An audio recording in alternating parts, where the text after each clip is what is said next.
Excuse me? Come again? The UFO deflected a missile. That's like Independence Day. Wow. Oh, I have got to see this. Assuming it's all real, of course. I got to see this. Wow.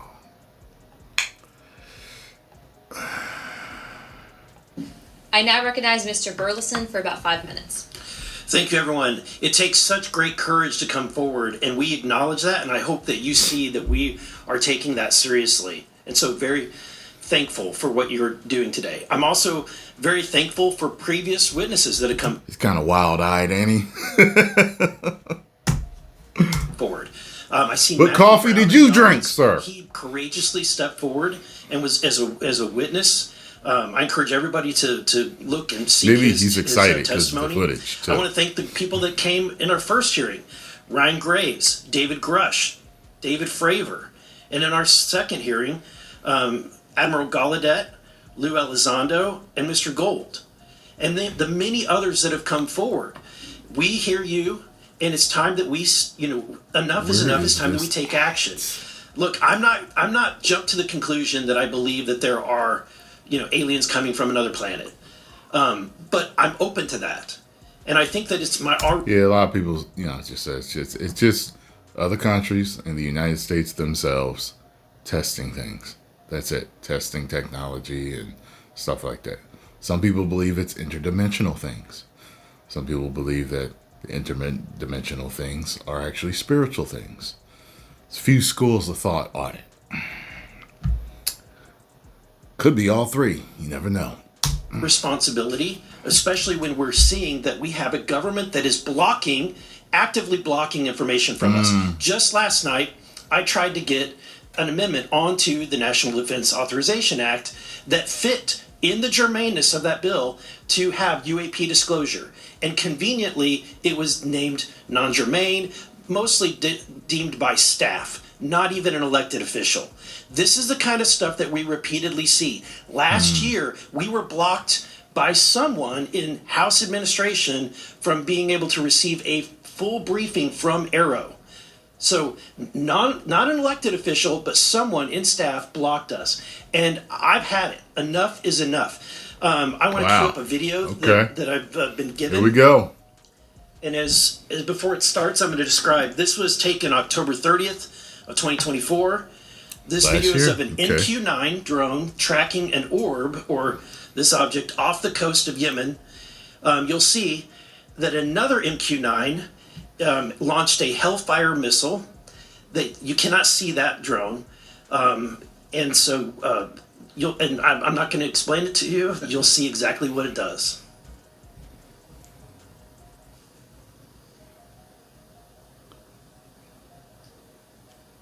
Looks white hot.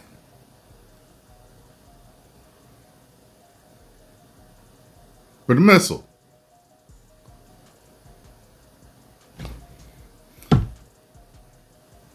Ooh.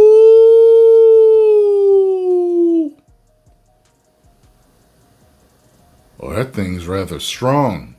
Looks like it kept on going too. Boom. This is when it zoomed out. So you can still see it traveling. So it looked like it affected it. It's still flying. Still doing its thing. So, Mr. Knapp. Now here's the thing. If it is advanced technology of mankind, it definitely could take a hit. You never know. If it's something interdimensional, well, something interdimensional could have technology that humans can't match. And of course, if it's spiritual, definitely you can't match that. And that's different. That's a whole different realm of existence and dealing with different laws. And yeah.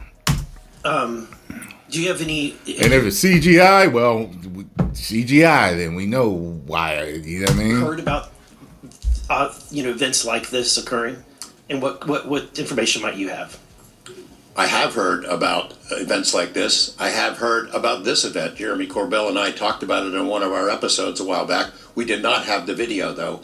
There are servers where there's there's a whole bank of these kind of videos that Congress has not been allowed to see, that the public hasn't been allowed to see. Occasionally some of that stuff gets out in the wild and it comes our way. It should be going to you. The public should be seeing this stuff. And why you're not allowed to, I don't know. But that's a Hellfire missile smacking into that UFO and just bounced right off. And it kept going.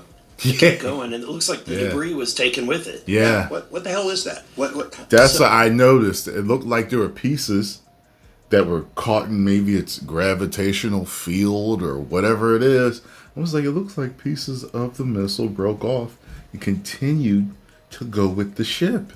So again, I'm not going to speculate what it is, but the question is, why are we being Or it could have been pieces of the ship itself. You know what I mean? blocked from this information consistently?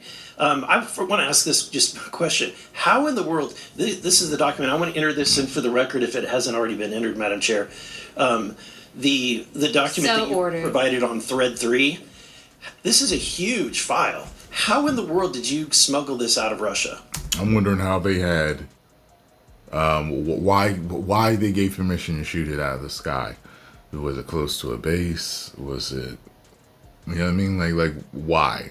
Just cause? You know what I mean? Because it's supposedly, I don't know, thousands of sightings of UFOs. So it's like, well, let's try shooting one down. You know what I mean? Carefully. In your socks? I don't think I want to be really specific about it because I might have to go back there and get some more sometime. Although, no, that'd be crazy to do that. Well, I took the top pages off that were stamped with the security signature, and if it wasn't the news, he probably would have asked him, did you smuggle it in your ass? Great amount on my person, but the rest of them I just threw in my suitcase and threw some caviar in there as a distraction as well, and hoped for the best. Otherwise, I'd be a citizen of Siberia right now. And you had you reported James Lakatsky came to you with government possession of NHI craft and how they ultimately gained entry. Can you testify to the veracity of that claim?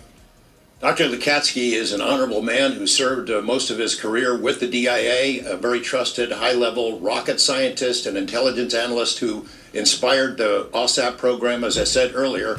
And in full disclosure, I've co-written 2 books with him. He dropped this on myself and our other co-author out of the blue. And it took 14 months for us to get DOPSR approval for him to release 2 sentences on that. He said this craft, we had managed to get inside of it. It had no wings, no rotor, no tail. It had no fuel tanks. They didn't know how it flew or how it was operated. It clearly looked like it was aerodynamic, but he would not. How did they get inside of it if it kept going? Did I miss something? I was zoning for a split second, but not go further. He's a by-the-book guy, and until he gets clearance to say more about that, I don't think we're going to hear much more. But it's not ours. It wasn't ours. We didn't make it. We didn't know who made it and how it was built and how it operated. We've got at least one, and I don't know. I think that's enough confirmation that we do have recovered discs and materials. Leslie, Mr. Borland, in the classified realm, have you been exposed to undeniable confirmation of NHI technology?